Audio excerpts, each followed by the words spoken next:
Monsieur Bouchard, bonjour. Bonjour. Bonjour. Il y a un projet d'hébergement, de centre d'hébergement qui ne semble pas faire l'unanimité dans votre secteur. Non, définitivement, la majorité des gens, ils ne sont pas d'accord du tout pour ça. Ils sentent leur sécurité menacée par la nature du projet, particulièrement dans un quartier qui est résidentiel. Et puis, c'est ça. À toute impression, nous, on croit que le geste, comment on va dire, dicte l'intention. On se rend compte que l'information est disséminée d'une façon restreinte. On s'est rendu compte également que le calendrier d'exécution est accéléré. La façon dont le projet est conduit sous-tend qu'il y a des intentions en arrière de tout ça, fait que c'est déjà décidé. Donc un projet qui semble avoir été passé un peu sous silence ou de façon en fait à déplaire aux citoyens. Nous, on a le sentiment qu'on a limité l'information.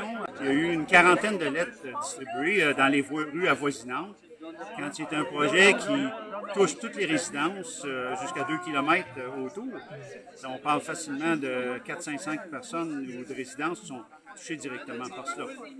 En fait, ce que vous apprenez, c'est que l'Office d'habitation, soutenu par la Ville, a l'intention en fait de faire l'acquisition de cet édifice-là.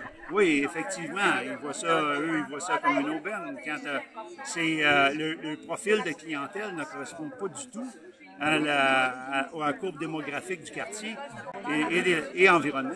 C'est complètement à l'opposé de ça. Et puis ça touche directement, les gens se sentent menacés et touchés dans leur sécurité. Pas seulement personnellement pour eux, mais leurs familles, leurs enfants et leurs adolescents.